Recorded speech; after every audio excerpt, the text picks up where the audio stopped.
Hello, welcome to the 2014 Williams Weightlifting Open, located in Beaufort, Georgia at CrossFit Gwinnett and Peak Performance Weightlifting and Athlete Development. So right now we're just about 14 minutes out from the start of the meet. We've got the cameras on some of the athletes warming up and stretching. Tonight's Friday night session, we have 5 lifters. We have Caleb Williams, Kelly Williams, Chad Goff, Christian Davila, and Justin Key.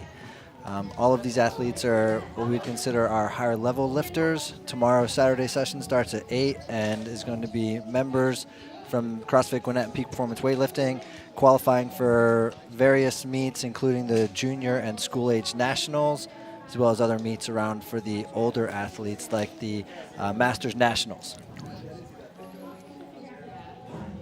Huh? Your name? So I'm Steve. So right now we're viewing the warm-up area. This is one of our platforms here at CrossFit Gwinnett, and because there's only 5 lifters today, what we see is essentially our first lifter. That's Kelly Williams. She recently placed silver in the American Open. Today she placed silver with a 70 kilo snatch. Today she's opening with a 70 kilo snatch. So that's a pretty big weight for a 48 kilo young lady. She has power snatched that.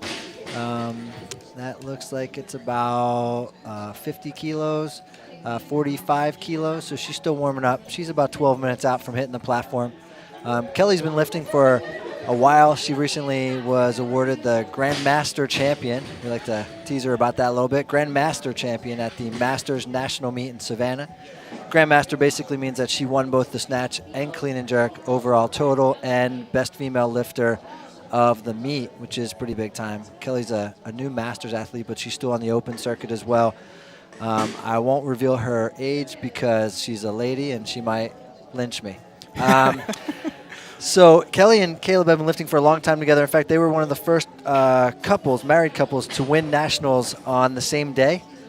So they are very well known in the weightlifting community. And Kelly used to train at Coffee's Gym here in Atlanta. Been training for well over a decade since she was in high school. Caleb has been training. Caleb is my partner here at CrossFit Gwinnett and also her husband, maybe her husband first. And so he's been training for about a decade and a half. He comes from a powerlifting background.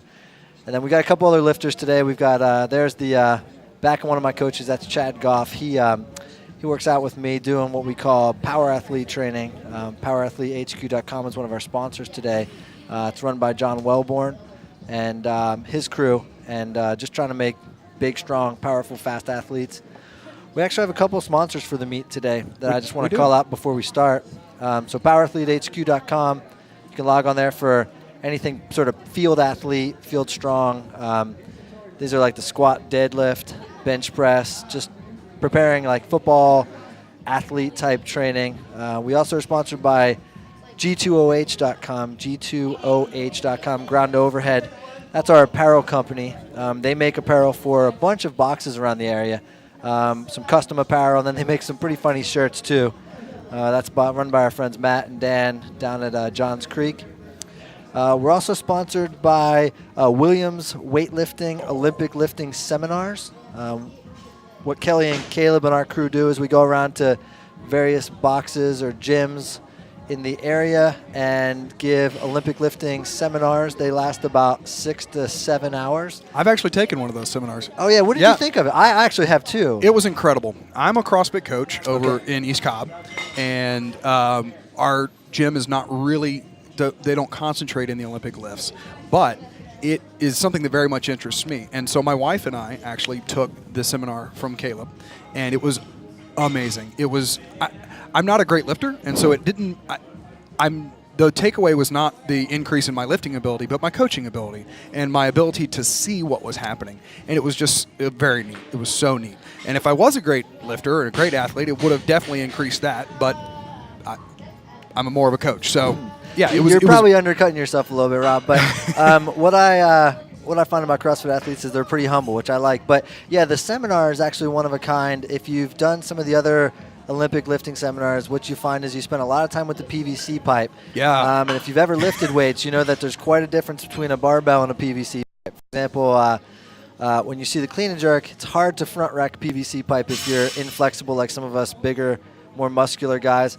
But what Caleb and Kelly do, what's really cool about their Olympic weightlifting seminar, which really caught my eye when I was running CrossFit Gwinnett out of my garage, was that you're using a barbell. So yeah, you work some PVC, and then they give you a chance to hit some weights with, 2 national level. Caleb and Kelly both lifted at Worlds, so they're world level athletes watching you lift. And what I've noticed, I don't know if it happened at East Cobb with your seminar, but when I did it here at our gym, and I think about 80% of the people PR'd on one of their 2 lifts, which was definitely. They just tire you out. Definitely.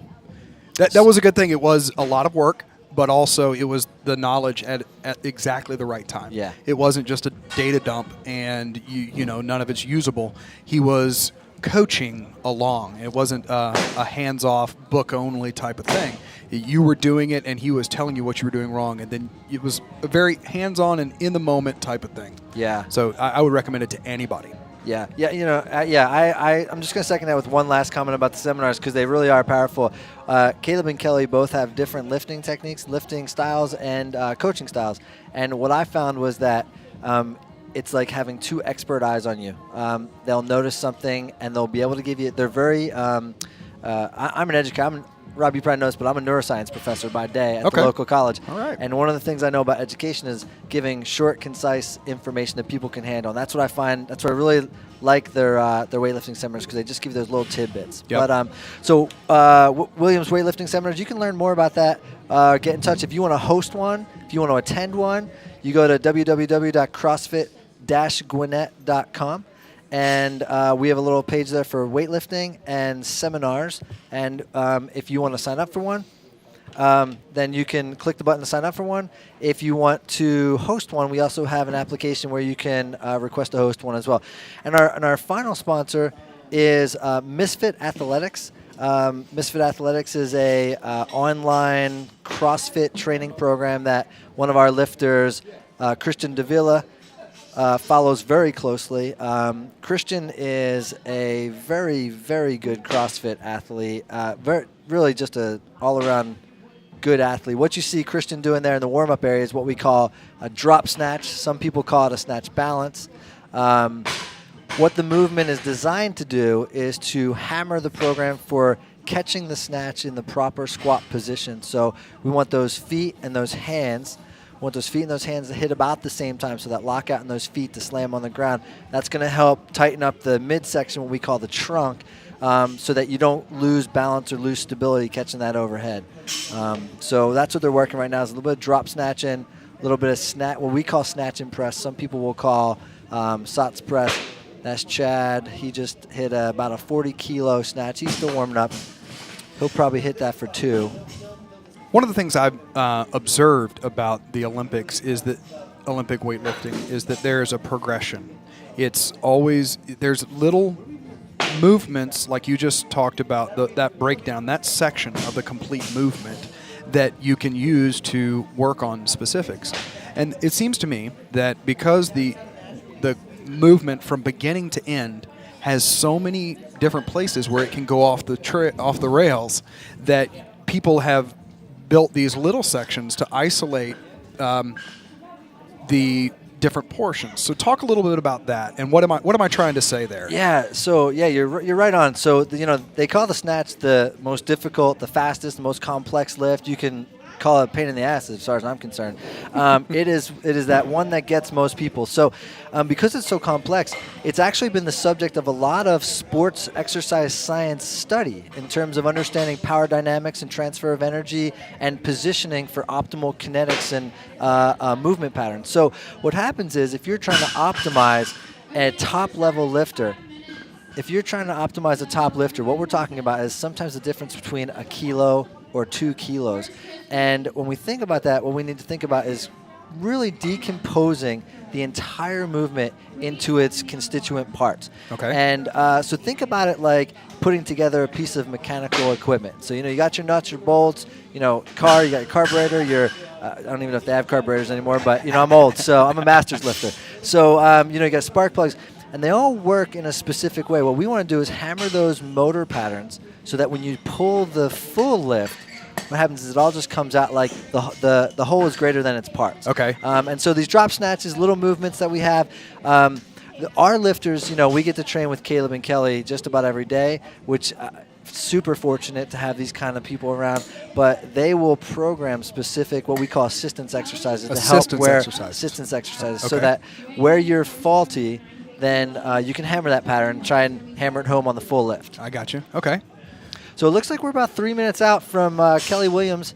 Kelly Williams lifting for Team Coffee's gym. She's been lifting for Team Coffee's gym for about 20 years or so, I think. Wow. Coffee's is a legend. I'm from Cobb County, Oh. right where he is, so I've always known about Coffee's. Sure. But apparently, kind of when you get too close, you don't realize how famous people are. Yeah. So apparently, Coffee's is world class. Yeah. Oh, yeah. Coffee's has produced some. Well, I mean, Kelly has produced some top-notch lifters like Kelly, and yeah, it's a really well-known place. Any meet you go to, whether it's a junior, school age, open or masters, you'll get a ton of Coffee's lifters. So Kelly's she's lifting in the female 48 kilo category today. She weighed in today at 47.98. It's kind of close. She recently was at the Olympic Training Center in Colorado. Her and Caleb went out there for a week to train with Zygmunt, the Olympic weightlifting coach. So I think they're pretty tuned in for today. They're going to lift big today. I think we're going to see some good stuff. She's opening with the 70 kilo snatch, which I think I mentioned earlier. She hit 70 kilos at the American Open not too long ago, which helped her win the silver medal in that event for the total. So Open Nationals is in July, and Caleb and Kelly are going to make a run for Nationals. I think they're going to get it this year. So awesome. Looks like we're having a little bit of maybe technical difficulty on the platform here with the weight loading. All right, so Kelly is chilling out. She's entered some sort of, she's centering over here, and we're going to take it over to the platform where the guys are getting the weights and the collars set. Yep, Hopefully sounds good. Looks like they just had the collars on backwards. That'll do it.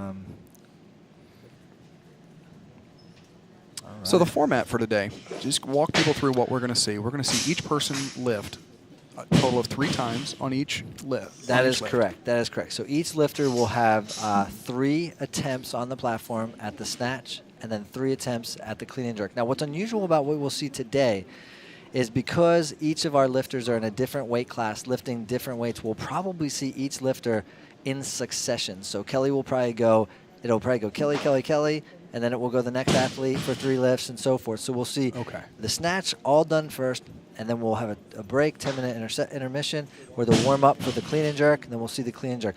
In a normal weightlifting meet, what we would see is, say, a bunch of 48-kilo women, and Kelly might lift, and then somebody might lift after her.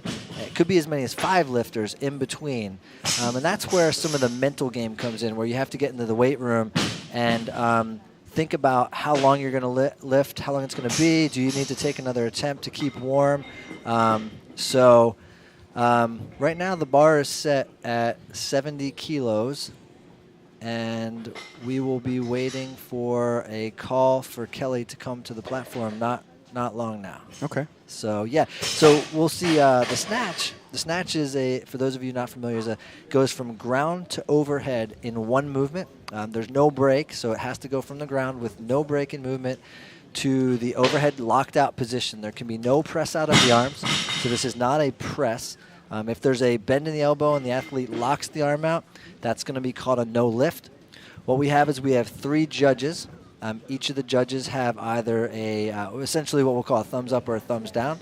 And it just has to be a majority rule. So if two thumbs go up, 1 thumb goes down, it's a good lift. If 2 thumbs go down, 1 thumb goes up, it's a no lift. So when what'll happen is on the call of Kelly to the platform, Kelly will have 60 seconds to execute her lift. If she fails to do so, it's considered a no lift, and she loses that attempt. She only gets 3 attempts. Okay. The head judge is one of our school age. He's 13, I think.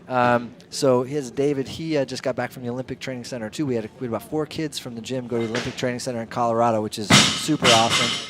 So what he'll do is he will wait for her to lock out, show complete control of the weight overhead, and then he will give her the down signal, which will simply be just lowering his hand down.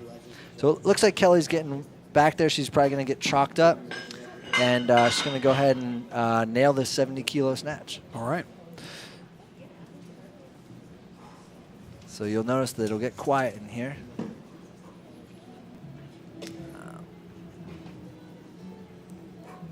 Come on, Kelly. Come on, Kelly.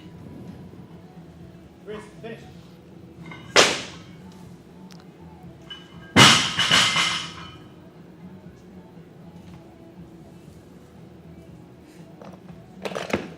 She's gonna push. Oh. So that's okay. What happened there? She just failed to turn over a little bit on the top. She had it. You could see that those hips exploded up. She got it overhead, but it was a little bit forward. And so what that means is she'll probably try and hit that again. Maybe she'll go up 71. I'm not. It looks like they're gonna just tighten up the plates, and she's gonna try and hit that again. She can make this lift. She just has to turn it over at the top, which basically means just turn your wrists over. That places the bar over the middle of the foot and allows you to come up straight. What you might have noticed there is that she had it overhead, and then it came forward, and you just can't fight 70 kilos. I mean, this is, she's a 48 kilo. This is quite a bit more than her body weight. So pulling that back with those little back muscles, shoulder muscles, that's just a tough move to do. So if you turn it over, right over the base of the foot, then she can just stand that up. She can overhead squat this about 100 times. So she's got to catch it in her body, or in the midline, and then she'll be able to stand up with it. Yep, yeah. There's no question that she can make this lift. So come on now, Kelly. Come on, Kelly. Come on. Go now. Hey.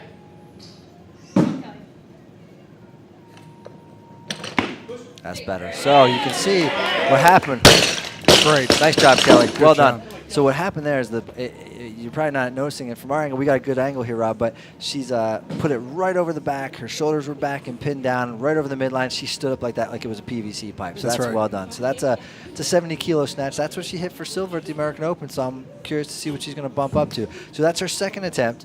And now we're just going to go ahead and see what she bumps up to. I reckon she'll probably go for somewhere between 73 and 75. So at this point, she has the option to choose her next weight, right? That's right. Okay. In fact, even after she missed that 70, she can still choose to increase. Okay. So, for example, if she missed it, say, to the back, she might think, I've got this. It was just a small mistake. It might be something her coach says, fine.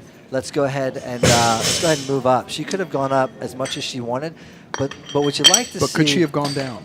No. Once Okay. you pick a weight, you cannot go down. So if she had to take all 3 attempts at 70, that's what would have happened. She can't go to 69 or anything lower. So that opening weight is very important. The opening weight is very important. And this is big money. This is a big risk for her.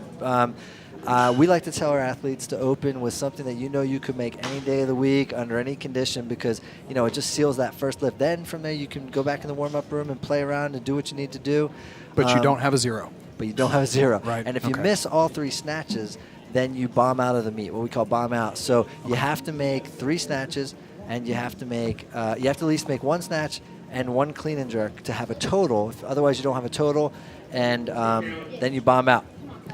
Come on now, Kelly. So Kelly's coming back. It looks like she's hitting 72 kilos.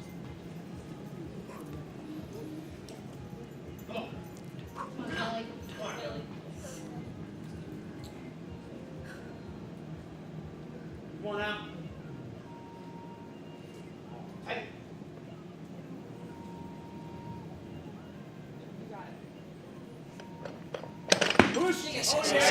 Yeah! Good job. That was a beautiful lift. At first it looked a little slow and heavy off the floor. What you're going to see is some variance in lifters here at our gym. Kelly is one of these, we call her kind of the trigger girl. So she pulls kind of slow off the ground, and then as soon as it hits that past the knee, she fires. She pulls the trigger, and those hips throw that bar over top. That's different than some of our boy lifters. So up next,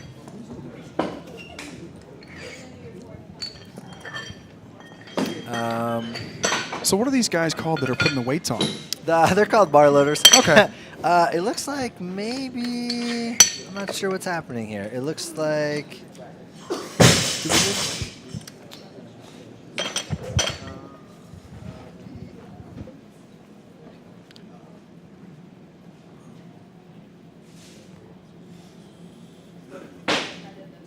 Looks like it's reviewing at the score table. They're gonna. I'm not saying they're reviewing Kelly's weight. I'm just saying they're figuring it out. All right. So yeah. So it looks like Kelly's gonna take 74. This is the beauty of kind of a at-home event. You got a little bit of flexibility here. So I think this might be a PR attempt for Kelly. Okay, so she's got her official score. Yeah, she's just she's taking advantage of the crowd. Yeah.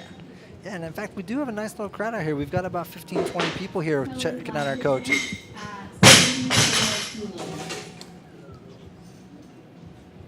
So what was that?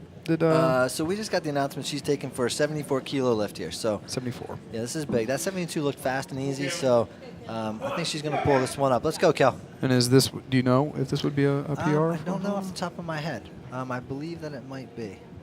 It's going to be close if it's not. Let's go. Finish. Come on, Kelly. Come on, Kelly. Finish strong. Come on, Kelly. Come on.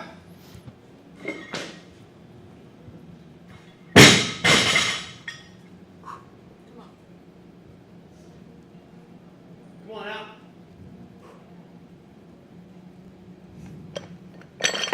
Oh, yeah. Oh, yeah.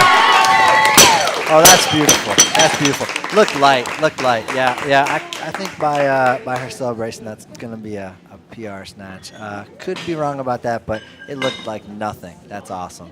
Gets a little kiss from the hubby on the side there. It's beautiful. Whoa, that's awesome. Great. Listen, if you're out there watching and you're trying to think like snatching looks easy, that's because Kelly Williams makes it look like walking on two legs. Really an excellent form lifter.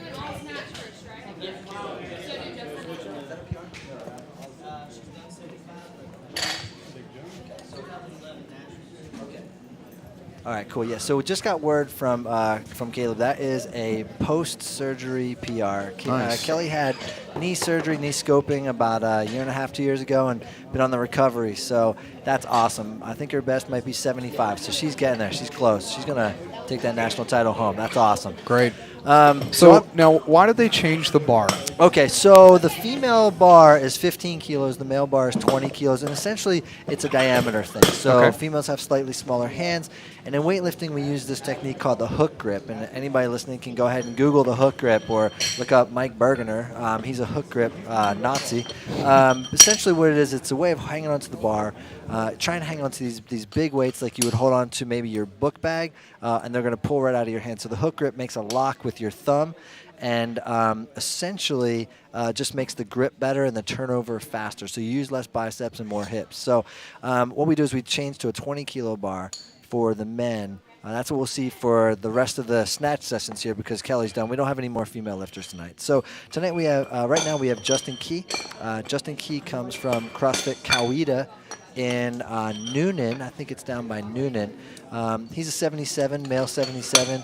He's lifting in at 76.8 kilos. And Justin is a recent Masters lifter. He lifted in a local meet. Turned out it wasn't sanctioned, and so his total didn't count to qualify for Masters Pan Ams, which are in Canada this year. So he's trying to get a total on the books. He's going to open up with 81 kilos, which I follow him a little bit, and this should be nothing for him. Let's go, Justin. Come on, Justin.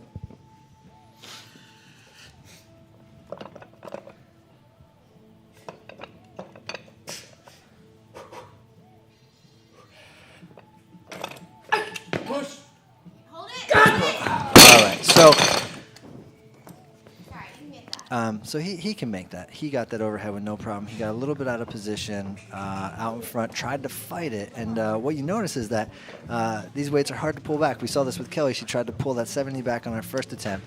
There's muscle, but Kelly bailed. And what happened here is Justin pulled himself down to his knees. And so there are a couple of weird rules. You can't bring it off the knee. You can't touch the platform with anything other than your feet. Okay. That was going to be my question, is if he was able to keep up and come off of a knee, would it count? So if you're a CrossFitter out there, you've seen the CrossFit Games, and CrossFit makes up their own rules. Absolutely. And coming off the knee is going to be okay in CrossFit. but in USAW or IWF, which is International Weightlifting Federation rules, the knee cannot come off. So he fought hard, but pulled himself forward. Justin is a good lifter, strong. He's been following the Outlaw programming for a long time, and for those of you who know Justin, he's a character. He's full of spice. So how long does he have to come back to the platform? So to follow himself, he's got 2 minutes to follow himself. To follow if it was himself, another okay. lifter, it would be 60 seconds, but he has 2 minutes. So. Come on, man. Get loud. Get loud, baby. Loud! So Justin's an unusual lifter. He wants some round up here. There you go. Stay tight and down.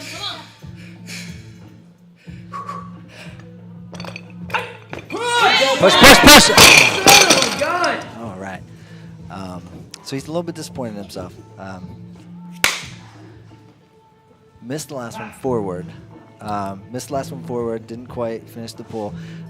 What you might be noticing about Justin's technique is he's got a little bit of a movement in the middle, a little bit of a slowing in the middle. So Kelly pulls slow off the ground and then just keeps accelerating, kind of like hitting the accelerator on the car, and then just hits that hip and explodes like you're pulling the trigger of a gun. She kind of squeezes it.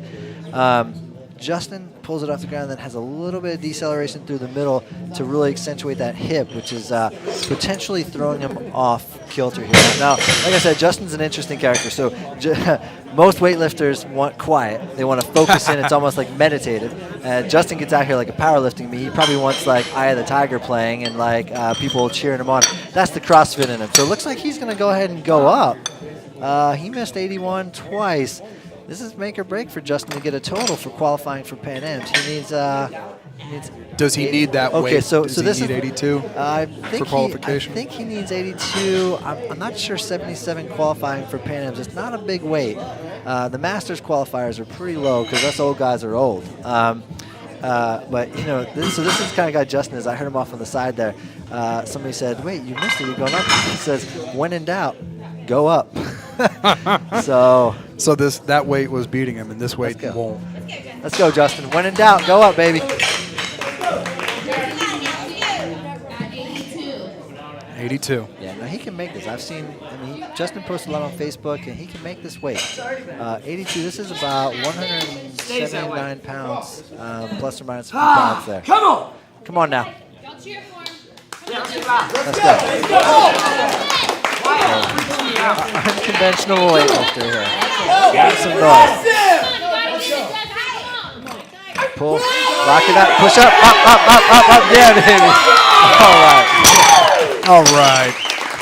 That's right. Uh-oh. So we had a little technical difficulty on the landing there. Our collar broke.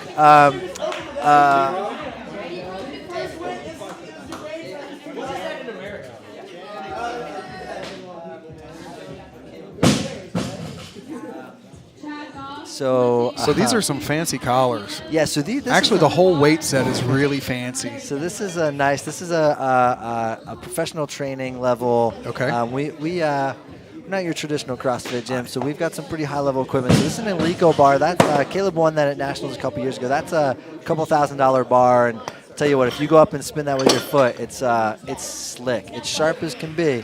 And that helps with the turnover at the top. Helps with the turnover at the top. Okay. Yeah. So if you use one of these old beater bars that are rusted out from your garage or whatever. That's what I have. Yeah.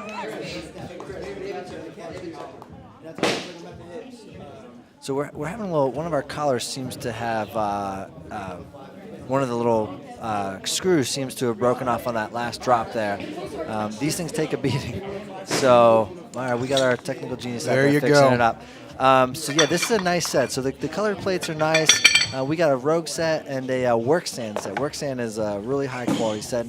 The weights don't make that much of a difference. The bar really makes a difference. Okay. The thing about the thin weights is it provides a little bit of advantage. If you're really loading the bar, you can get more weight on there. Probably not going to have that problem today.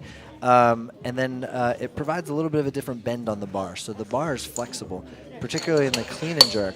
You get under it, you can use that bounce to actually come out of the hole. So looks like up next we have Chad Goff. Chad's one of my athletes. One of the gym's athletes. He trains with me, though. We do the Power Athlete program called Field Strong. And Chad is an 85-kilo lifter weighing in at 82.4 kilos today. He's going to be lifting for Team Peak Performance Weightlifting, which is also here at the gym. He's opening at 100. His best platform lift is 97 kilos, but him and Kelly had a bet that if she went big, he had to go big. So I'm rooting for Chad here. Chad's my boy. Chad's a young kid. He just turned 21 not too long ago, and super athlete. So, Chad, you get this, baby. Come on. All right, so he's gonna. 100 kilos is about 220 pounds for those of you who use that American system. American. Come on, baby. I couldn't be prouder of this young man. He has worked his tail off, done really well at the CrossFit Open. Come on. Here he goes on the Stay tight. platform. Pass into the bar. Come on. Give it the business, Chad.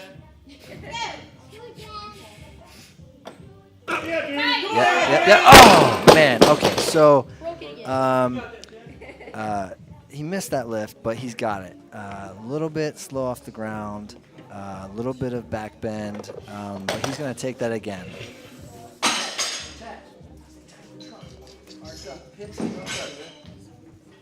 So his hips kind of flew up first, and so what that does is it throws the bar out in front and then causes a little bit of out of position. And when you're 85 kilos and you have 100 kilos over your head, any centimeter out of position is going to just knock you completely off base. So you see he sort of spun around a little bit, and he's getting some coaching advice here from Caleb to open up those hips, stay tight in the pull. He's got this. I think he's going to make this. So. Chad's really a CrossFit athlete. Recently did his first CrossFit Open. He's only been at the gym for, 9 months, 10 months, and placed in the 300s. Really is a strong kid. It's come a long way. So it looks like they're trying to fix that collar there. I don't think that's why he missed it. That young man on the platform there is one of our athletes too. That's Chris Cochran. He's a good guy. You need loaders. You need loaders. You need loaders. Absolutely, because you're in the zone. Yeah.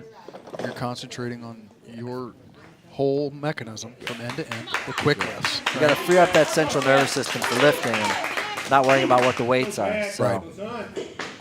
Come on, Chad. All right, so You got it. You got it. got some kids in the audience. Love it. Love it. There you go. Stick it. Yeah, baby. Yeah. All right.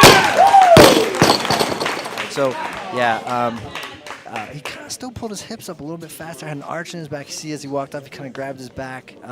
It's probably not hurting, but it's just positioning was a little tight. So he's gonna go up to 101. 101. I don't know. No. Okay, that's just a technical increase. So what happens is after each made lift, there's a technical increase by 1 kilo. So a coach or an athlete has to say something, or it will just automatically go up 1 kilo. That's the 1 kilo rule. So a made attempt, if there's nobody following him, which in this case they're not, it just automatically goes up by 1 kilo.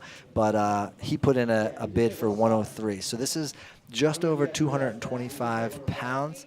I'm gonna go ahead and cook. All right. So what's everybody cheering for? for? So we just got some little coaching advice here and gave a little encouragement for him to go up to 105. So this is gonna go ahead and be a PR attempt for Chad. Oh. So I feel like I'm sitting at the poker table right now. Yeah, so this is kind of the game with the weightlifting. And so, like, if there were another lifter there, they could go back and forth, 1 kilo, 1 kilo, 1 kilo, and the coaches would be at the table sort of hawking over what we call the cards, saying, what's his next attempt? And it could take a long time. But what we got is Chad's going to bump up to 107, which would be going to be a PR attempt. So opening at 105, we got Christian Davila. Christian Davila follows the Misfit Athletics training program. He's weighing in at 91.63, lists for Team Peak Performance. He's wearing a belt, which is unusual. Christian is another one of these CrossFit athletes that is just unbelievable. I've never seen anybody who says he's going to do something and do it.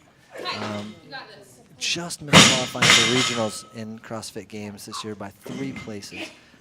So let's go. Give it the business, Chris. Give it the business, bro. Come on. Yeah. Made it look easy. Made it look easy. Christian's one of these kids that walks into the gym and says, I'm going to do that. And sure enough, he does it. He does it. And, he's another just 21. So these kids got a big future ahead of them. A couple years, they'll be on the national scene. So just let's take a step back Yep. and tell me again about why Chad didn't go again. Okay, so the weight always increases, and it doesn't matter who's lifting. So what happens is we had an overlay. So Chad went 100, and he was going to go 105. Christian was opening at 105. So Chad said, I'm going to go 107, give myself a little bit more break. Gotcha. And so we always go up in order. It's not the lifter doesn't do all their lifts. So this is more like a real weightlifting competition. If they were in competition, Chad might even say, geez, he's going 110 next, I'll go 111. But Christian's a heavier lifter, and so they're not really in competition. Let's go, Chad. You got this, baby. Give it the business. Be tight, be fast, baby. Come on, Chad. Chad, tie the clock. Fast under the bar. Come on. Come on. Got this. Yes. Oh, just missed. A little bit slow through the midsection. Looks like his back might be bothering him a little bit. We've been doing a bit of deadlifts lately. Good job, Chad. Good job, Chad. So Chad's going to go out with a 100 kilo snatch. All right. So that means that Christian's going to come back at 110 for his second attempt, and I think Christian's going to smoke this weight. So we're gonna go through Christian here, and then unless Christian does something funky, Caleb Williams is gonna open up at 120, which is pretty big weight for. He's really a 69 kilo lifter. He weighed a little heavy today, but that's because he's not really trying to make weight here. So.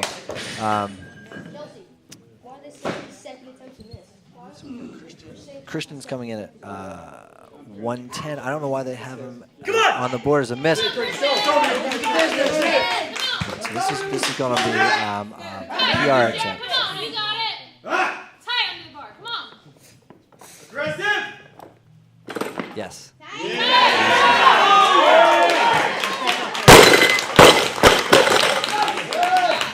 That's money. So that looked like 105. So Christian's kind of athlete that he might come out and ball out on something like a 120.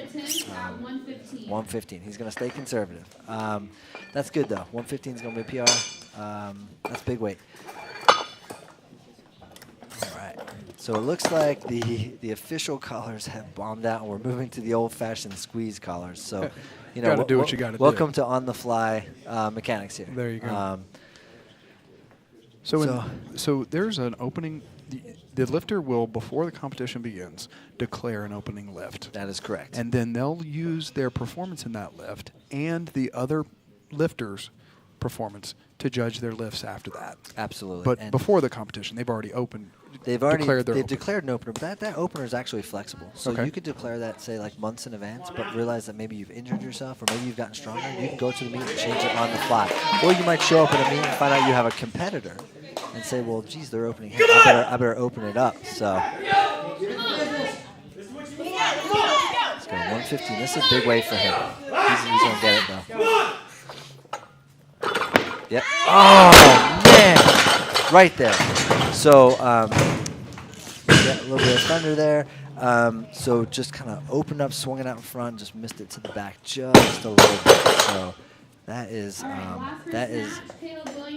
a weight that he can get, and he will get. So yeah. So now we got Coach Caleb. He's a partner here. Caleb is we got some loading advice from the audience here. This is cute. Because this is a teaching gym. This is a learning environment. Exactly right. And so we got David and Chris here, and they work out with kilos a lot, but usually not this weight. So when you work with kilos, it's a little bit different, and but it's essential that we load it correctly and correctly on both sides. I've seen a couple times at meets you got a young kid and he's put a little plate, and that can make all the world of difference here. So there is a specific order, right? What you're There talking is. about is the plates and their order, the collar, inside the collar, outside the collar. Absolutely, absolutely. And so we're not getting that official here with the outside the collar, but yeah, in a proper meet, that's how we would roll. So Caleb's got what we call 2 reds on. That's 120 kilos. Caleb should be able to smoke this on any day. So Caleb is a little bit different than Justin. Justin wanted the audience to kind of go crazy. Caleb is going to get it quiet, and he'll go into this zone, almost like a meditative zone, like a monk.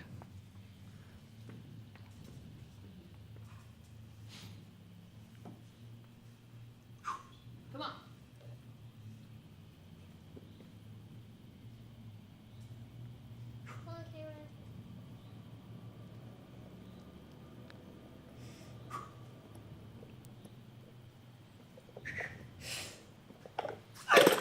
Yep. So that's nothing for Caleb.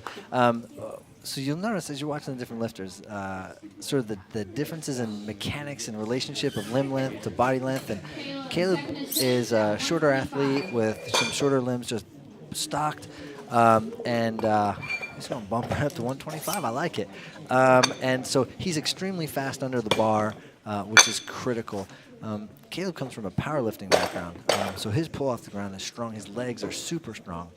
He's got some really strong front squat, over 200 kilos, about 215.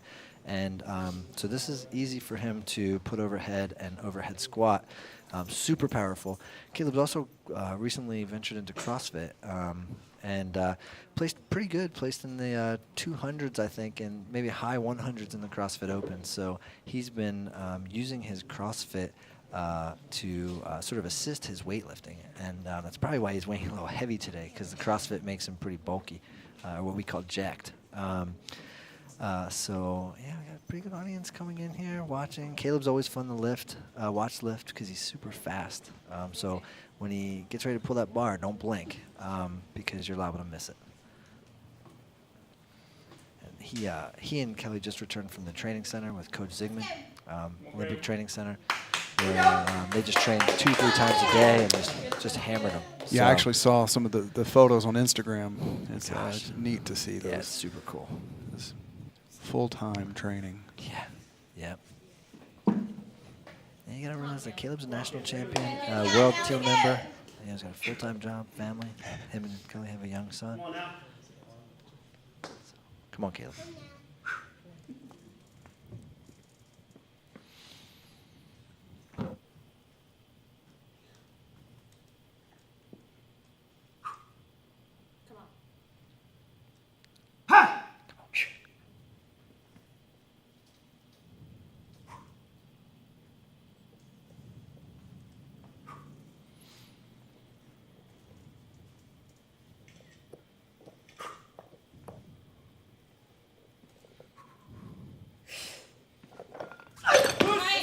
Oh, yeah. That is a beautiful lift.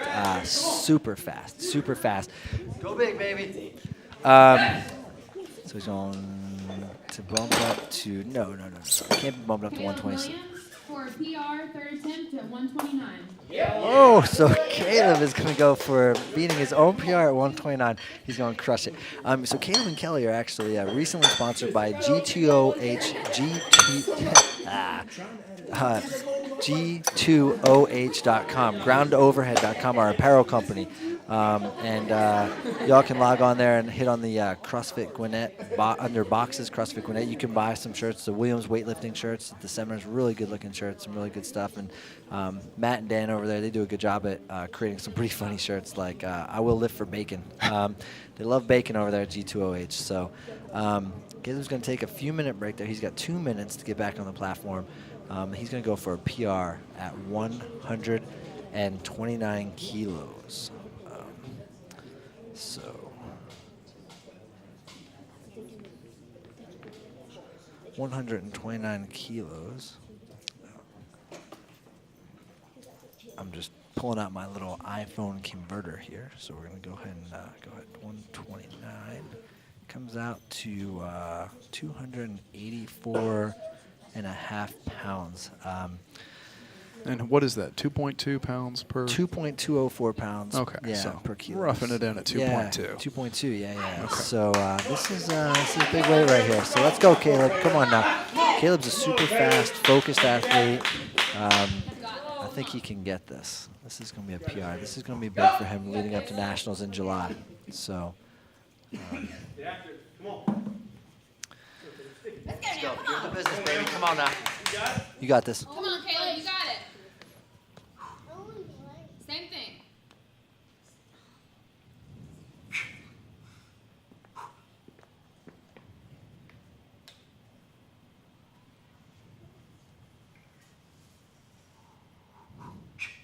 Come on, let's go. You got it now, let's go. Take it. Come on, Caleb, you got it.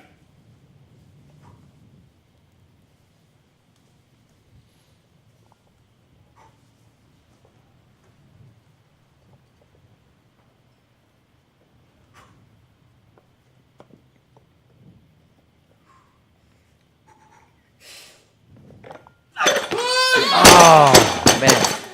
Got a little bit out in front with him. Nice job, Caleb. Got a little bit out in front of him. Didn't quite turn over, but it's right there. It's right there. Just got turned over. So that's awesome. So that's good. 125. I like that. 129's right there. So what we're going to do now is I think we're going to take a short intermission. We're going to take a short intermission while the crew warms up for clean and jerk. I think we'll have about 10 minutes, 10 to 15 minutes. So they'll set a 10-minute clock on the wall. So, yeah, we'll set about a 10-minute clock, and we could probably pan over to the warm-up room. Absolutely. And we'll get the guys warmed up. So that was a good session. So what we noticed in the technical Olympic weightlifting is that lots of misses, but mental game. So what has to happen is you need to be able to not take that personally, so to speak, and just shoot right back out there and recompose your nervous system and get after it again. And if you let that get to you, if you let that miss get to you, it can mess up your whole day. The other thing you might have noticed too is that Caleb got out for that PR attempt and he kind of let out like a primal scream. Yep. And that's important for some lifters to sort of decompress the sympathetic nervous system. Sort of like let out that nervous energy so that you can get after it. So we're going to watch Kelly do some warm-ups in the back here on the clean and jerk, and she's going to be opened up at 87. She hit 90 for a PR at the Americans, so I think she might be shooting for a PR here too, or at least a post-surgery PR. So So tell me about the correlation in between the jerk. So I got snatch. so we got Justin Key over here. So Justin, what happened out there, bro? You missed two and then went up. Is that how we grow in Coweta? Well, it's the Froning method. Oh, it's so you're officially clone of Froning. You're cloning. I'm a clone. So we're gonna call you Rich Croning Jr. Rich Cloning Jr. He's got more hair, more muscle, and a lot More charisma. and a lot more talent. Much more attractive. I don't know about that. I'm pretty sexy. Thank goodness we're on the warm-up room. So Justin's character, he's coming to us from CrossFit Coweta. Correct. Yeah. All right. Where's that located? Down in Sharpsburg, Georgia, just outside of Noonan. All right, cool, man. So we got him mic'd up here. So what's the rationale between going up after you miss? What was the misses about? For me, I just wasn't catching tight. I wasn't staying tight in the shoulder when I caught. Sometimes when I lift, if I have a heavier weight and I have to pull harder, it triggers that tight catch for me. Nice. Okay. And that 82 just made me pull a little bit harder, made me get a little more aggressive. I like it. Now, what kind of program are you following for your Olympic training? Are you still doing Outlaw? We are. Okay. Our gym does Outlaw CrossFit, not the Outlaw Way. Okay. Okay. We program that for our population, and it's proved phenomenal. Yeah. Yeah. I personally do Outlaw plus what I call GOAT training. Okay. Sure. So I do Outlaw plus the things I suck at. But I've seen you on Facebook, and you don't suck at too much shit. Well, I mean, for a little old bald dude, I do okay.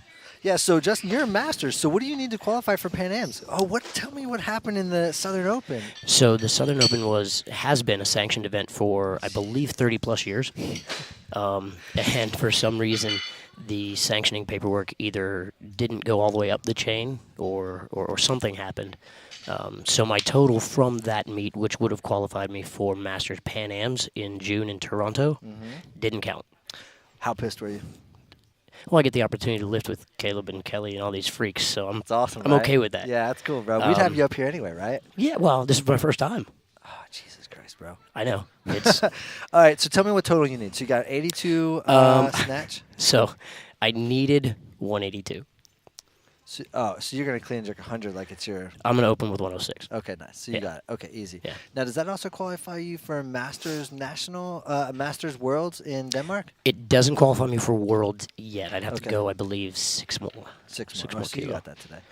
We'll see. We'll go hang out in Denmark together. Are you going? I think I'm going to try and raise some funds and go. Yeah, oh, yeah. hell. Let's get what are those fundraiser websites they've got? I'm going to try and load one up. Let's Yeah, do that. Yeah. And- All right, like and learn how to Fundly? speak. Fundly? Was it Danish in Denmark? What is it? I don't know. I don't know. Hot women over there, though, right? Yeah, but I'd just take my wife and be good oh, to go. Yeah, okay, right. Okay. I take my girlfriend too, actually. Denmark. I think they speak German. Maybe. Okay.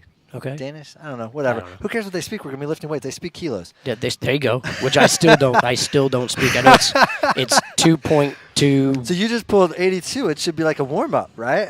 In That's pounds. 82. Yes. Yeah. That's like In 21.15.9 There you go. I would do that a lot in pounds. That's That's why I awesome. asked what it was in American.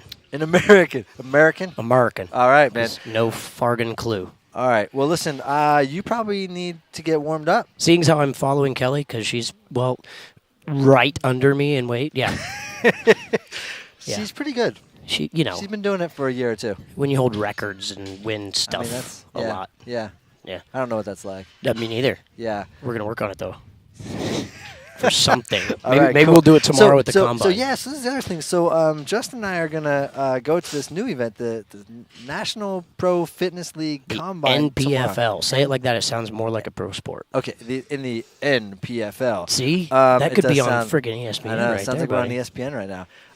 So the NPFL is this new team-based fitness league. They have some leagues, some teams around New York, Los Angeles. I'm sure Atlanta's going to get. I mean, It will eventually. Right mean, now for they goodness are sake. New York, I believe Miami, Phoenix, San Fran, yeah, LA, and maybe Fire. like Seattle or something. There's Something there's like 6 that. teams. Yeah. Okay. Cool. So they're gonna have a bunch of coaches out there. Then basically you get to go out there and showcase. Now, are you gonna snatch and clean and jerk tomorrow? Oh, you know it Are you because really? that makes all the sense in the world for me to snatch and clean. So- I might hit the 3-rep max front squat station too, because that's where I'll shine.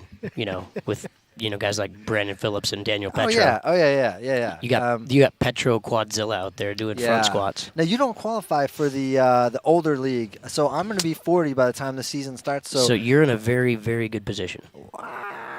I don't know. I don't know who's going to show up in the old guy section, but I mean, I I can doubt do they're a going to little be bit. as strong as you. Well, I'm going to pick up some heavyweight, I hope, but I'm probably not going to snatch. I'm a split snatcher, so I should be lifting. Old tonight. school. I know. I'm a splurker. So, yeah, I'm a split snatcher because there's some shoulder. I played ice hockey, so I got them shoulders. You know what I mean? Gotcha. I could fight you on the platform, but I would rather can't lift we too much not weight. do that. But anyway, listen, it's been fun chatting with you. Yeah, and man. I'm looking forward to hit some big weights. Well, let's You go let's, PR today? let's What's qualify your for Pan best Ams. clean and jerk? Best clean and jerk was a really, really ugly 255 clean. So speak kilo. I can't, man. Okay, so 255 is about like what, 112 maybe? Possibly. Yeah, okay. I don't know. 255. It's math. Yeah, well, we're lifters, not math. Yeah, I just put it on the bar and make it go up. I like it. All right, Justin, good talking Hi, to buddy. you, man. Go lift heavy. Yes, sir. Later, bro. I'll see you tomorrow. Hi, buddy. Yeah, Justin's a great guy. He's part of the CrossFit community for a long time.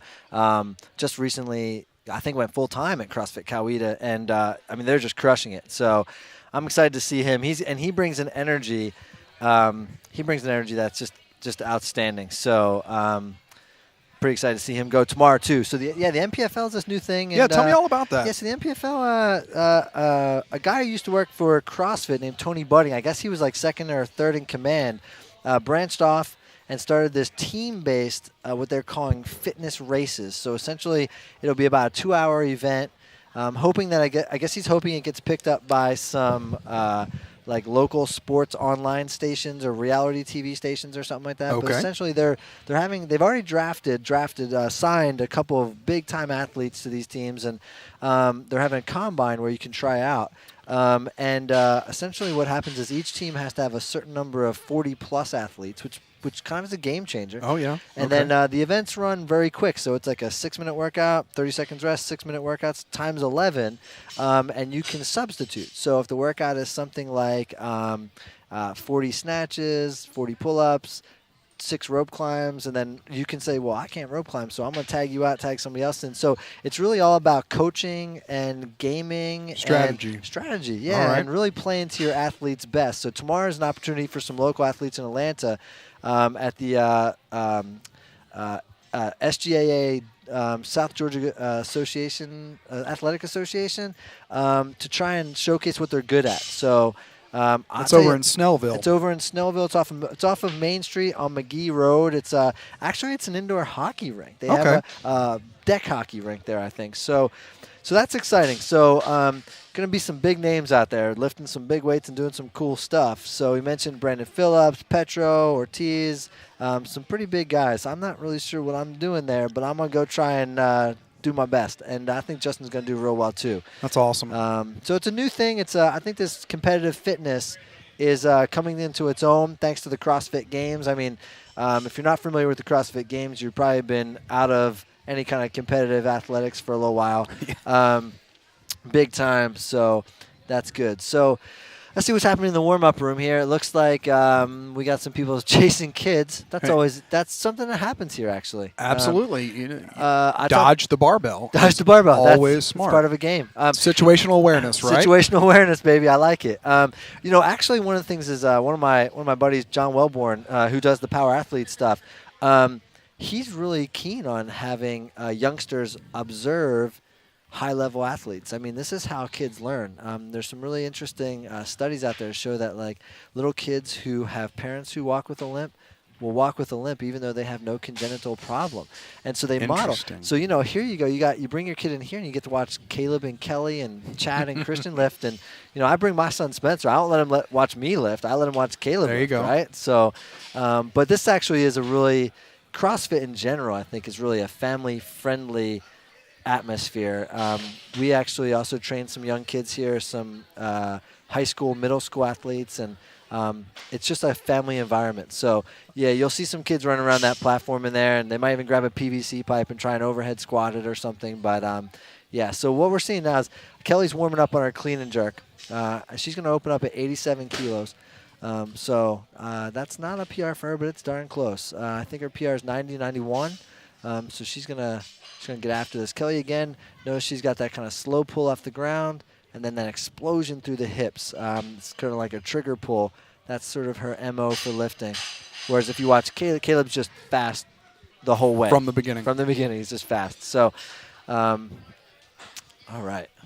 So speaking of kids in CrossFit and in CrossFit gyms, over at East Cobb, on the other side of the world from here, we have a couple classes for kids. Okay. And it's really just neat to see the kids just turn on when they get in there in a playful but competitive environment. And, the coaches, I'm not one of the – my wife and I don't have any kids. We're not the kids club coaches. You have coaches. a beautiful black lab. Yes, That's we do. your baby? We have a fur baby. Yeah. Her name is Lolly. So, Lolly, nice. Yes. And so it's great to see those kids in there, and they actually call them future athletes, or what are they called? The kids in class, future beasts and little beasts. Oh, yeah, so I love it. Yeah, so it's very forward thinking into what you're talking about inspiring them to excel. Yeah, so, and I mean, with seems to be an epidemic of obesity and out of shape-ness, if you will. So I like the idea of getting kids active, getting them out from behind a computer and that sort of thing. And, there's for those of you who might be listening and thinking, lifting weights isn't for kids and it's bad, it stunts growth. All the evidence suggests, in fact, it's the opposite. It actually strengthens bones and strengthens muscles. It doesn't stunt growth at all, actually. Those data come from, prisoners of war. But that being said, even little kids, 7, 8, 9-year-olds, you don't really need to have them lifting any weights, and all you have to do is have them run, jump, play. Right. I mean, I don't know. When you were a kid, Rob, you probably were out. My parents used to throw me out, lock the door. That's it. And all I did was like Outside. climb trees, try not to break anything and die. Get home for dinner. Right. But nowadays it's a little bit different world, and we don't want our kids running around strangers, and so. But it's good. It's good to have them in the gym, and we encourage it. And that sounds like East Cobb does too. So, yeah, this is awesome.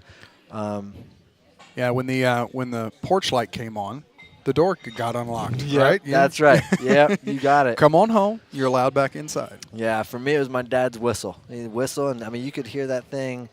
You'd be miles away. It's like, oh man, my dad's whistling, and sure enough, all my buddies' dads were whistling too. And, Got to go. Got to go, baby. So we are just waiting for Kelly to warm up here. It should just be a few more minutes. I think maybe 5, 6 minutes here. Tell me what to expect for tomorrow. Now, we're not going to be on the air tomorrow, but everybody's going to be here lifting. We're going to have how many athletes lifting and in what groups and what times? Tell me about tomorrow. Sure. So tomorrow's big. We have about 30-plus athletes lifting, and they are anywhere from school age to open to master's level lifters. So we have a couple of clients who are a married couple. The Andersons, Doug Anderson is a master's level lifter. And so a lot of the junior and school age kids are trying to qualify for the national meet I believe it's in July. Okay. And so this gives them, this is a sanctioned meet, the Williams Weightlifting Open. So that gives them a sanctioned total to qualify for that national meet, which is the same thing we were talking to Justin about. Missing that qualifier for Pan Ams. So they're going to be lifting. We have about half female, half male lifters. So we've got a lot of female lifters, which I think is great to see women out there. Absolutely. And, like, moving heavy weight and, just looking fantastic under the bar and moving it great. So lots of young kids. I think our youngest lifter tomorrow is 12. It turns out if you saw him, he's taller than me and you probably. He's about 6'1", weighs about 207. Wow. He's 12 years old, some kind of freak, but super strong. And I'm sure he's going to qualify for nationals and maybe go and take it. So what does that make him as far? I mean, talk about a weightlifter and him in another quote traditional athletic situation. So weightlifting is not something that's a team sport. They don't have club and all this stuff.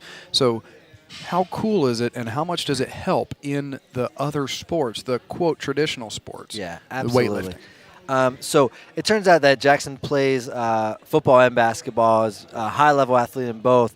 The weightlifting actually will help in the other sports by developing what we call hip explosiveness, or explosive or violent vertical displacement, which is the kind of hallmark of every sport, a field sport, if you will. So I like that. The capacity to violently displace weight vertically or in any direction really is all product of the hip, that glute, that hamstring lower back complex, so they call the go muscles, that some people call the posterior chain. We like to say that the muscles in the front, like your biceps and chest, are the show muscles. Those ones in the back are the go muscles. I like that. If you're going to play linebacker, you're going to play the line, you're going to play on football field, basketball, you're going to need some go muscles. And so what these weights do, what these lifts do actually, is develop that explosiveness through the middle, which is hip, drive, and violent extension, but also the squat, which is, if you don't squat, then you're doing it wrong, right? Right. So these have a lot of transferability, and when we're training the kids, what we see is some really high-level stuff. So they think, what am I doing this snatch for? I'm not going to be a weightlifter. Some of our athletes aren't weightlifters. They're swimmers or baseball players or basketball players. But what we see is, like, for example, in something like a basketball player, essentially what the snatch and the clean and jerk's first movement, the pull is a jump with the barbell. So if you can jump with a barbell that weighs your body weight or heavier, imagine what it's going to be like without that barbell, right? You're just going to be able to vertically displace your body higher, slam dunk, whatever it is. And then football, it's the same kind of idea, except from a three-point stance, your vertical displacement now becomes horizontal displacement running into another guy. So it's the same power, except now we're lost the weight. And so now it's our body that we're trying to throw into somebody. So it sounds like strength is developed through weightlifting, and strength is going to go into every other domain of fitness. Strength Yeah. is the basis of speed, agility, and whatever the 7 other domains are. I learned those some time ago. Yeah. But they all are based in strength. Yeah, I mean, I think strength is one of those things that we like to focus on, and most people do. Once you're strong, right? You can get conditioned in about 2 to 4 weeks by doing some interval sprints or whatever, and you might not be the fastest, but you can get conditioned. But if you get strong one time, then you're strong. You're strong. And coming back to that, you might not be as strong, and you might lose a little as you age. But strength is something that is a skill, a trait that you keep, and something we like to focus on. So I think strength and power are those transferable skills. And then, on top of that, you can do some agility. But, if you're not strong, those agility skills are going to be weaker, slower. And actually, what we worry about is more dangerous because you don't have the musculature to stabilize your joints. Okay, that makes sense. So it looks like Kelly's assumed her position back there. Yeah, it looks like she's been called. We did hear her be called about a minute ago. So. Yeah, so she should be lining up here. She's got about, I guess, I don't know if it's been an official call, but about 60 seconds. She's going to open up at 87 kilos. So let me just pull out my little trusty convertible. 2.2, everybody. Yeah. So somebody's hugging me from behind. All right, she's making her way out of the warm-up room and presumably to the bar. So we'll go to the bar. So you might be hearing some of the audience yell, "Give it the business." Yeah, tell me about that. Yeah, so this is we got some one-liners up in here. So we had a minor league baseball player in here. The name is Nick Moore, and his nickname was The Business. And I'm going to go ahead and leave that a secret for right now. But we used to joke around. We always compete with one another because we're competitors. And even in the weight room, even training, we're always trying to go back and forth and, drive each other to better things. And so when we're getting after it, some people say, go beast mode, kill it, crush it. We like to say give it the business, which basically means just get after it as hard as you can. Yeah, so I think Kelly's going to come out here and give it the business one time and try and PR. So I thought she was called to the table here. We saw Christian back in the warm-up room. He's hitting about, looks like 60 or 70 kilos, and looks like that's Chad. He's hitting 80 kilos right now. Big pull. So let's talk about the difference in between the snatch and the clean and jerk. And I always like to explain the fact that there's 2 Olympic lifts. Yes. The snatch and then the clean and jerk. Yes. So they're both starting at the same position. They're both ending at the same position. Roughly, yes. But there's, roughly. Love it. Good point. But there's a distinct difference. Yes. And not only in how you get there, but the amount of weight that you're expected to get there. Absolutely. So talk about that. So in the snatch, we're going straight from ground to overhead, locked out in one movement with no stop in between. The clean and jerk is actually 2 movements, one being the clean, one being the jerk. The clean is essentially pulling the bar off the ground and diving under into what we call a front squat. So the bar will be resting on your front deltoid, or what we call the front rack area. You can typically move more weight in the clean and jerk because you've got that full squat and it's not overhead. Once you rise up from your squat in the clean portion of the clean and jerk, then you might have just seen there, that's Justin Key doing a split jerk. You do what's called a jerk. A jerk is simply a shoulder to overhead.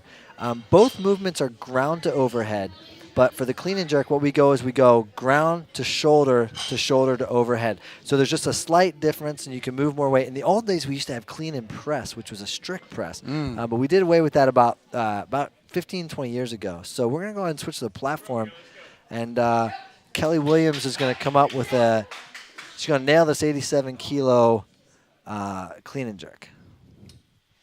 Come on, Cal. For those of you who are curious, 87 kilos is roughly 191 pounds. Give it to business.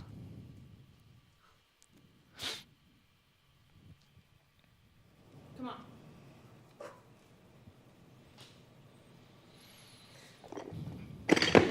Up. Yeah. Easy, Kelly. Come on. Stick it. Yep. Good. So all of our lifters are going to be doing a version of the jerk called the split jerk, which is, you notice when she had the bar on her shoulders, she dipped down. We call that the dip portion. Very short. It's not a full squat. She just dips down, uses what's called a reflex. She's going to go for 90. She's going to jerk up. She's going to drive up. And what happens is the bar is too heavy to actually press out with her arms and her shoulders.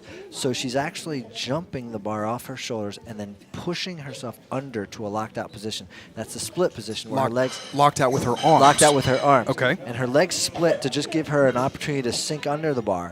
And then once it's locked out overhead, you notice that she very easily just stood back up into that full feet together position, which is our finishing position before the judge gave her the down signal.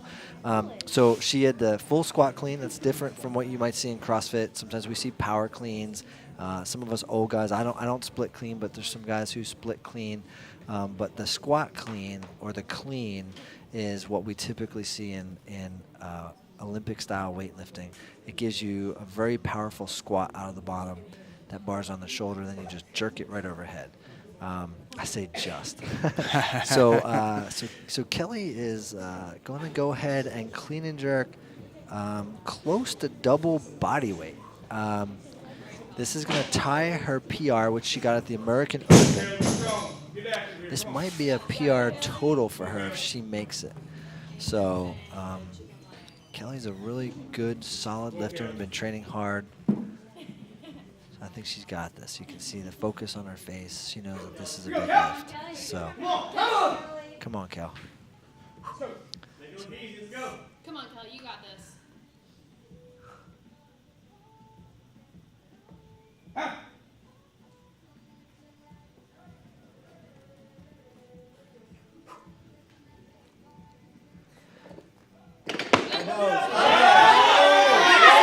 That's a good clean.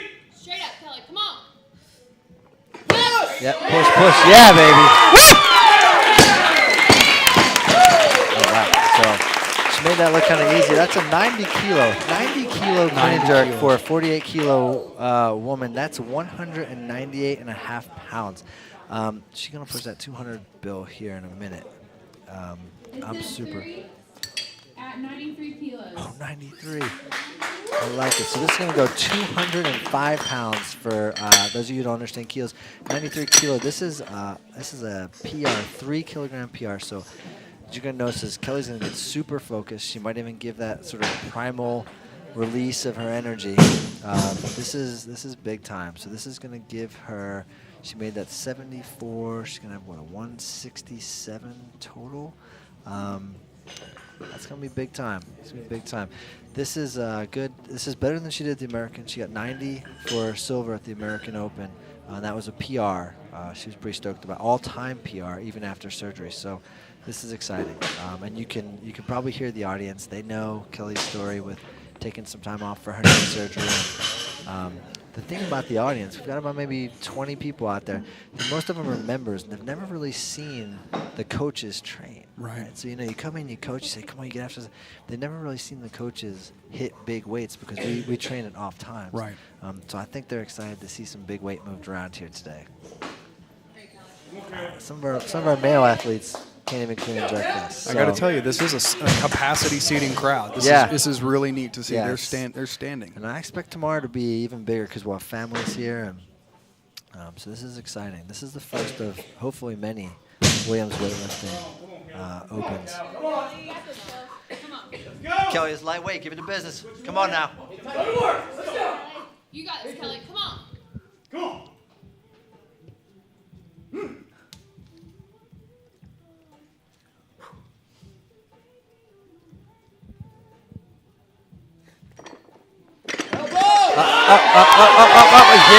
Yeah, baby.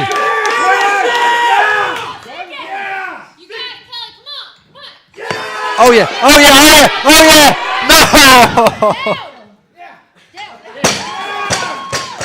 No. Okay. So Kelly took that 93 for a little bit of a walk. Will it count? I'm not sure if they're going to count that or not, but that is a PR Whether it counts. It may not count on the scorebook, but it counts. But it counts in her mind and That's on our awesome. board. That's a good one. Looks like they're going to go ahead and give that the green lights. So 93 kilo. That was nice. That was a hard jerk. She had those hips closed. Could barely open them as she was walking. But her lockout position is so strong that whereas most of us would have lost that bar to the front or dropped it or had them bend and fall on our head, Yep. she just kept it locked out and walked. Simply amazing. That's amazing. 205 pound, 93 kilos clean and jerk for Kelly. That is a big total. Everyone in this gym is super proud of her. So now we got wild man Justin Key from CrossFit Coweta here, strapping up his singlet there.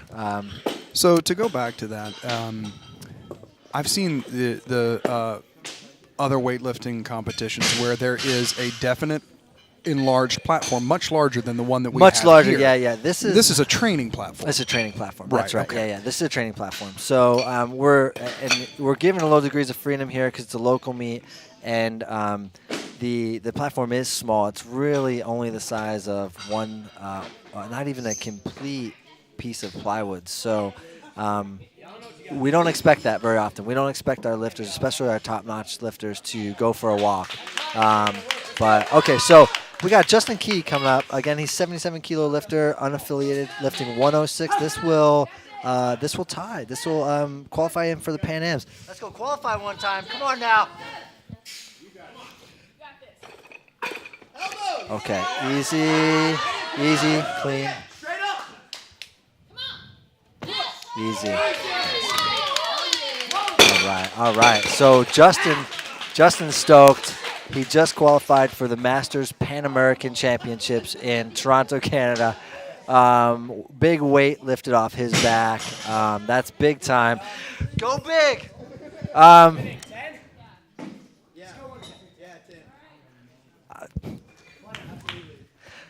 So he's going to bump up to 110. That's a 4 kilo bump. So let's do some calculations here.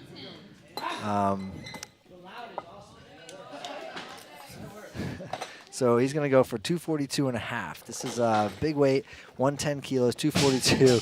He's high-fiving Kelly in the background. This is great. This is a fun meet. So he's now qualified for the Pan Americans in Toronto, and weight lifted off his back. You ain't nothing to worry about now. Just pick it up. And so he's going to hit some of that kill cliff, some of the tasty. The tasty. Well, I've heard that name thrown around here. Yeah, Tell me about that. So the kill cliff, man. So Justin is a distributor, I think, or I don't know, something, but he drinks At more least of this an stuff. addict. I don't think he has blood. He has a little bit of blood in his kill cliff. So he is a Kill Cliff addict, and tell you the Kill Cliff products are really, it's a recovery drink. It's really well designed, and it's a good product. So we're happy to have some of that on hand here and have Justin here. So let's go, Justin.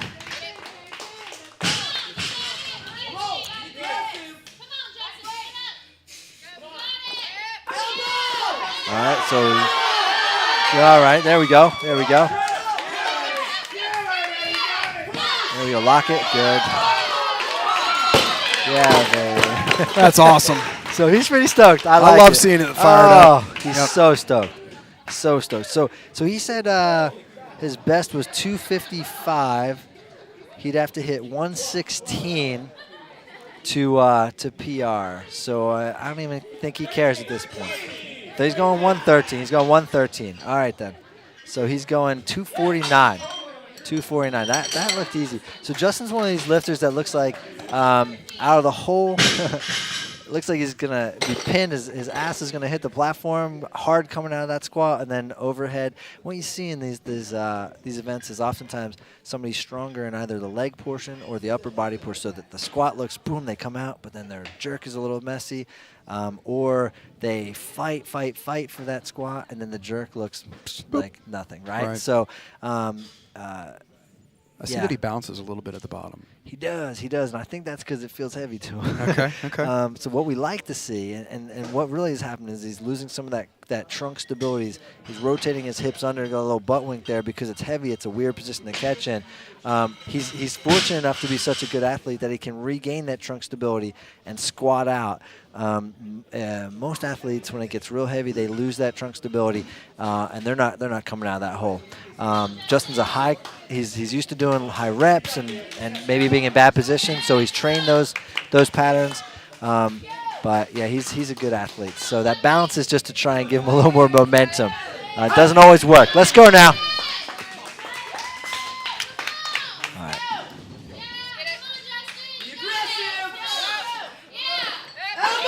There we go. So, let's go. Drive. Oh, all right. Yeah. All right. Good job. Oh, yeah. So, yeah. The crowd's going crazy for Justin Key. This is a little unusual in the weightlifting meet, but it's fun. This is more like powerlifting meet. But so that clean was definitely heavy. He fought for every inch of that clean, and then the jerk just kind of pushed it out in front of him, and couldn't fight his body underneath it. But that's a good job by Justin. He's qualified for Pan Am's, finishes with a 192 total.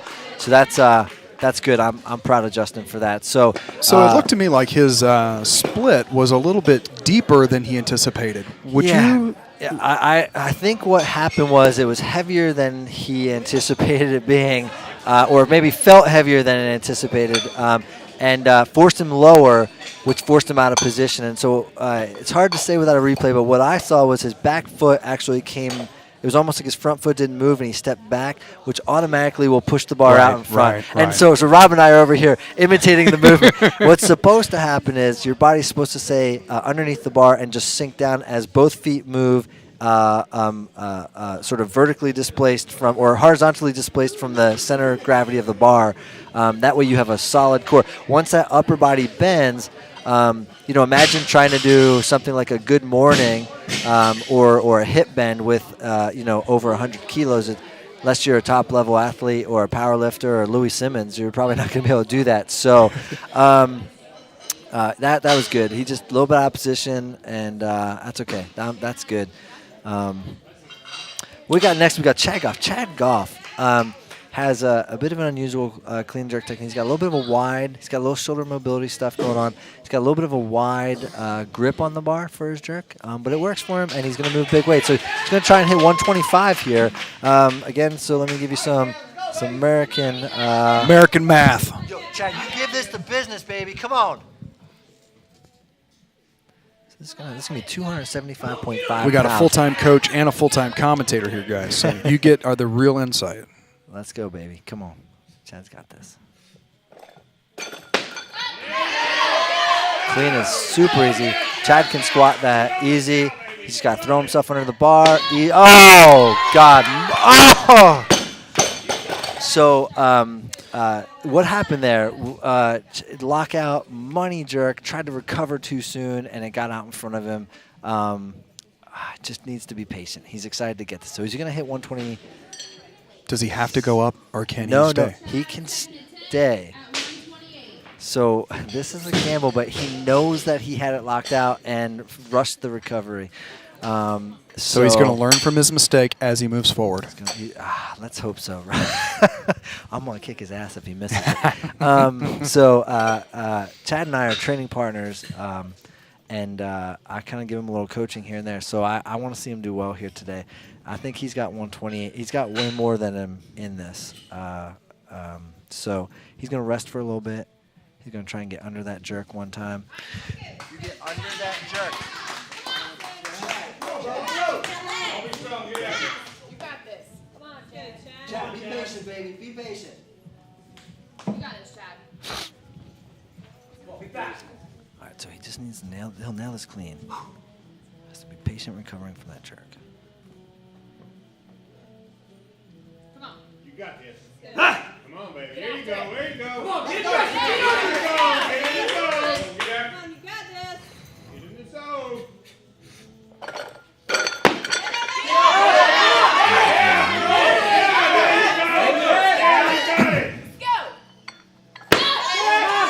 Damn it. I missed that. Okay.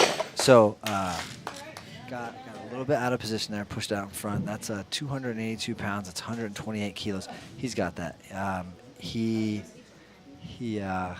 laughing at himself there. At 128. He's gonna nail that again. He may have opened a little heavy. We had a little bit of an argument, a little bit of a domestic dispute before the meet about this. But you know, sometimes athletes don't listen to their coaches. I think he's definitely got this. He's got a good lockout. He just has to hang on to it. That time was a little bit out in front, out of position, lost some trunk stability, and with that kind of weight overhead, once you lose that, all bets are off. You're going to miss the lift. So we're going to wait for Chad to recover, and then hopefully give this 128 the business for a total. So now in weightlifting here, what happens is if he misses this, then he doesn't total. He calls it bombed out. So you can bomb out in either lift. In either lift. But you have to have one made attempt from either lift to have a total. Otherwise, you don't have a total. So he's going to hit 128 again. This is 282 pounds. Come on. Come on, Chad. Finish that, Chad. Stay tight. Come on now, let's go. You got it, Chad. Hold it. Go. Come on, buddy.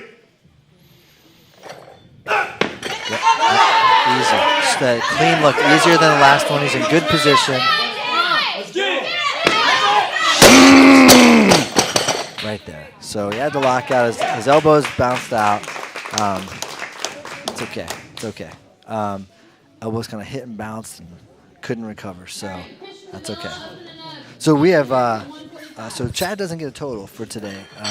He got 105 snatch, which is a PR. Missed that clean and jerk, but we're gonna fix that in training. So. So Christian Davila, this CrossFit athlete, misfit athlete, he is going to jump to 145. That is big money. So that is 319 pounds. Christian started with us. Just over a year ago. Finished 63rd in the Southeast Region CrossFit Open this year. Missed that sort of invite to send a video by 3 spaces, but is just a super phenomenal athlete, and has really taken to the Olympic lifting. He's a local college student. He goes to Georgia Gwinnett College, and he trains with Caleb on the reg, so he's got that going for him. So 145 kilos on the platform, waiting for Christian Davila in his Team Misfit shirt. So. At 91 kilos. He's going to be in the 94 kilo class. He's weighing in at just over 91 kilos. He's been working hard to put on some weight. If you come to our gym on any given day, Rob, you'll find about 4 to 10 boxes of Krispy Kreme donuts. This is how these young kids put on weight. Come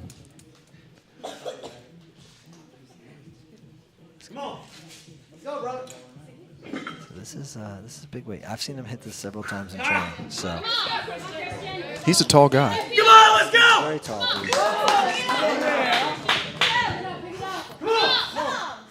He's gonna have an easy clean, right up. Reset. There you go. There you go. Tight straight up. Come on.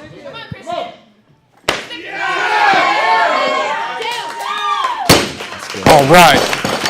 That's a good lift right there. That's a solid lift. Thought his clean would come out a little bit faster, but that's okay. He recovered, he reset, and I think he's going to try and bump up to 150.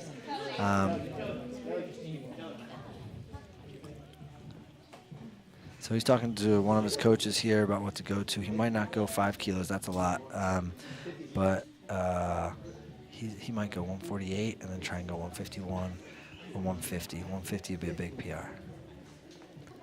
So Christian's second attempt at 149. 149. 149. Okay, nice. 149. Okay, so he's going to And hit. that last lift was a PR.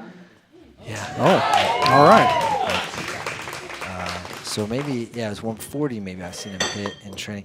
So the thing about this is an unusual event because people opening up with PR attempts. This is unheard of. But when you get these young lifters, what you find is that their PRs are not what we would call true PRs because their training age is so young. You know, he's only been training this way for about, solid for about 9 months or so, maybe a year. So his his PRs change. He goes to platform PRs, but then he's so young and his nervous system is still learning the movements. Right. For someone, I'm almost 40. Like my PRs are true PRs. Right. With So what you're Caleb, saying same is thing. that their neuromuscular, like the coordination, Exactly. is just coming together in leaps and bounds, and so their PRs are just jumping and jumping and Like jumping. every time they touch the barbell, it's like PR. Right, okay. So it gives you sometimes it irritates you. You're like, geez, but you have to think about, like you said, their neuromuscular coordination is not quite there yet. And Christian is a high level elite athlete. Let's go. Come on. You got it. Let's go. Come on. Finish. Come on. Let's go. Get after it. Come right up. Big punch. So just a little bit out in front. What you might have seen is when he dipped for that jerk, the bar kind of left his shoulders, and Third attempt, 150. well, he's going to go for 150. He's going PR. All right. So when he dips, the bar slightly leaves his shoulders a little bit, which means that he loses the power of transfer on the drive portion of the jerk. So he's probably going to work on that a little bit and try and keep that bar close to his shoulder so he can throw it off with his core. The thing about the jerk is it's not really as much shoulder as it looks like. It's more about the legs. It's more about the legs driving up and that hips. core stability in those hips. The arms kind of finish by pushing yourself underneath. It's just too much weight to move with the arms. yeah, I That's mean, the point of the unless you're a jerk, beast, is to it- dip and exactly, drive exactly. and then re-dip. It's, right. So that what you were saying earlier, if I can say it back to you, is that he didn't have good contact in between the bar and his delts, his chest. right. And so when he couldn't get a good solid push to start that bar moving. Right. So it kind of absorbed. He didn't have contact at the bottom. And so when he started coming up, it was absorbing, like lifting into a pad or something. Almost, yeah. It's almost like he's lost the power transfer to the bar. Gotcha, Yeah, so it's okay. absorbed almost like a shock absorber, and he still got it up high. Just couldn't quite keep that lock out. But I know he's strong enough. So he's going to bump up 150. That's going to be 330 pounds. This is a big bar. Close and aggressive. Last one. Make it count. You better stick it. Elbows. Easy. There you go. Yeah, all right. So Christian obviously stoked about that 150. That's great. awesome. Yep. So we have his total now. So we have his total at 255. That's big. That's great for a young lifter. Yeah, wow, that's awesome. That is, I have literally watched Christian from the day he came into the gym until this moment. And, for a while, Rob, it was I would come into the gym in the morning and I'd say, Christian, I squatted whatever. And he would email me and text me in the afternoon and say, I'd say I squatted 160. He'll say I squatted 161. You son of a gun. So we were playing for a while. And so he has far surpassed me. He is a superb elite athlete. So I've seen him develop, and it has been an absolute pleasure watching that boy develop. I think next year CrossFit he keeps following this Misfit training program, which I think is really excellent for him. I think he's going to go places. So now we got Caleb Williams. Caleb's going to be the last three lifts here. He's opening up with 160 kilos. That's 352 pounds. Mind you, he only weighs 70 kilos. So that's over double body weight, clean and jerk, as an opening attempt. Caleb is kind of a local Atlanta region weightlifting legend. People come out to watch him lift once in a while or come to his seminars, and he's got athletes all over. He does an online training program with some athletes that do what we call remote coaching. Really an excellent coach and an excellent role model, just person. Let's go, Caleb. Come on now. Come on.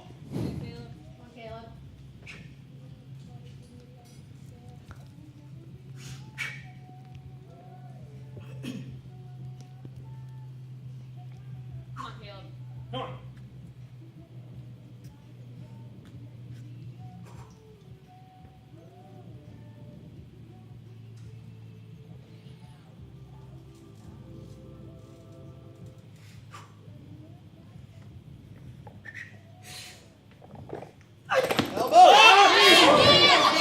so fast. Finish it!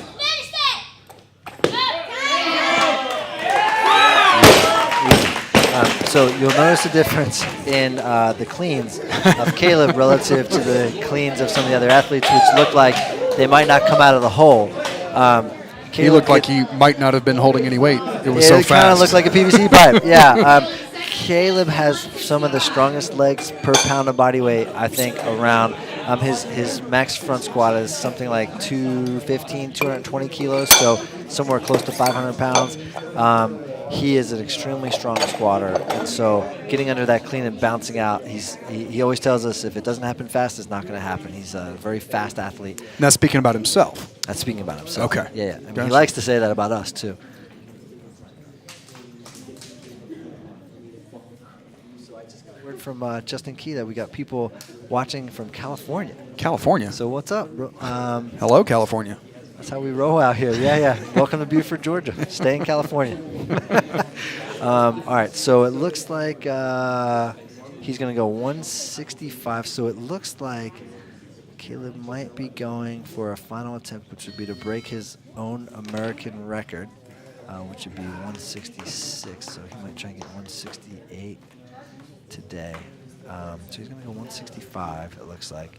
And that's going to be 363 pounds, plus or minus 363, 364 pounds.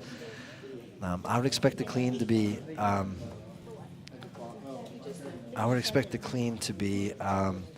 equally fast. I've seen him clean this weight.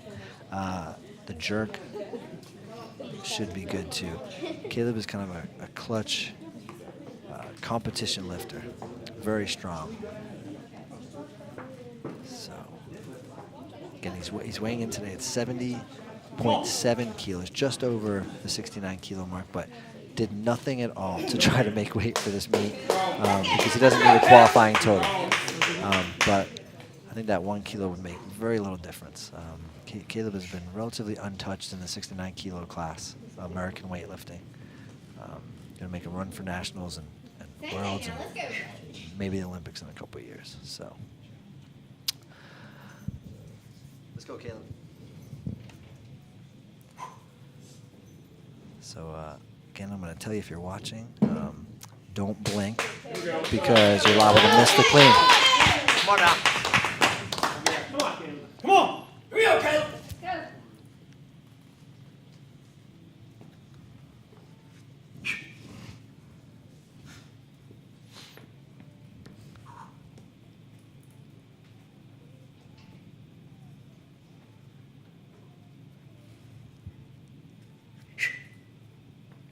Come on, Caleb.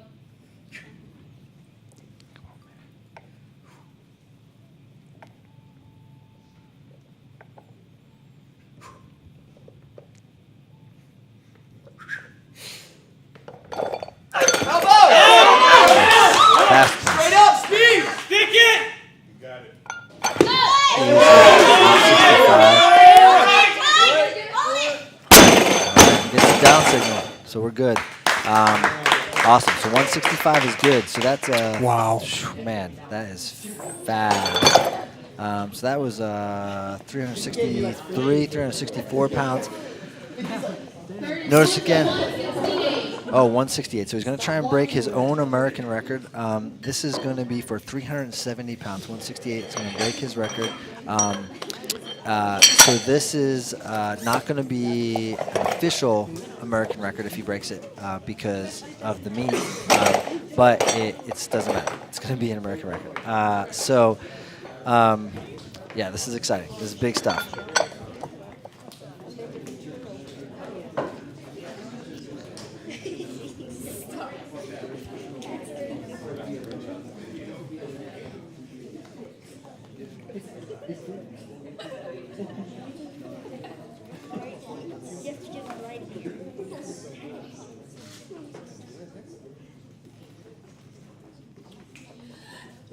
So welcome back to the 2014 Williams Weightlifting Open. If you're just joining us, we've got Caleb Williams about to take his third attempt at the clean and jerk at 168 kilos. That is 370 pounds. This will be, if he makes this, he just made 165. This will be an unofficial American record.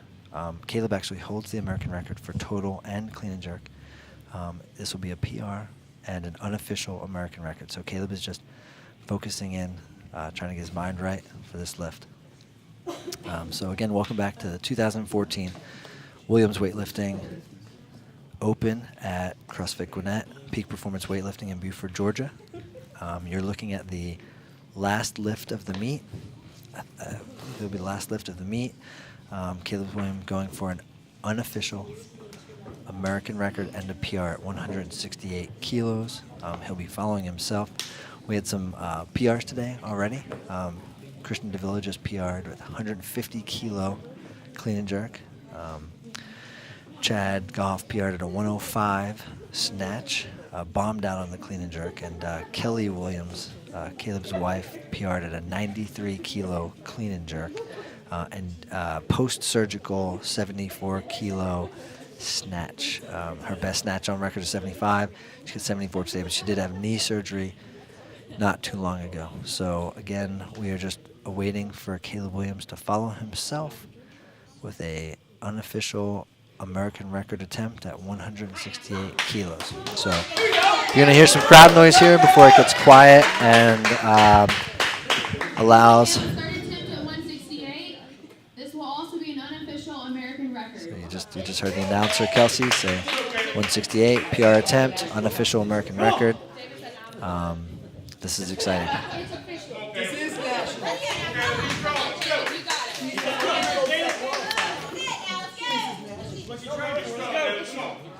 You got this. Caleb is just shy of a 300 total, currently at 290. This would bring him up to 293.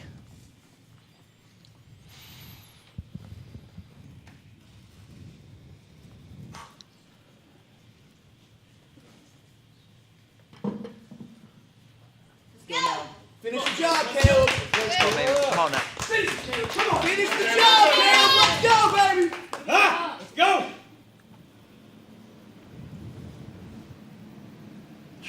Come on, Caleb. You got this. Count. Go now.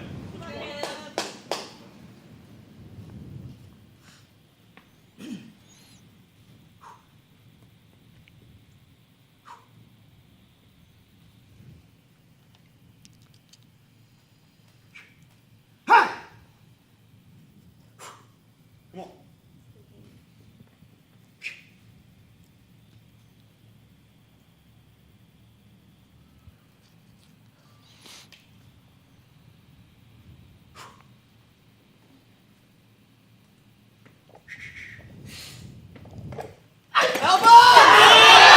Fast, easy, clean. Stick it. All right, that you just saw a 168 kilo clean and jerk, unofficial American record. That's again a 168 kilo unofficial American record for his weight class. He's getting some applause over there, some high fives from his team. That was an absolutely awesome. The clean was super fast. What I've noticed about Caleb's lifting is that clean goes fast, that jerk goes fast, and that was super fast and awesome. And so that's it. We are at the close of the 2014 Williams Weightlifting Seminar that was held here at CrossFit Gwinnett, Peak Performance Weightlifting in Buford, Georgia. And this is Steve. And I'm Rob. And we're signing off. Have a good night.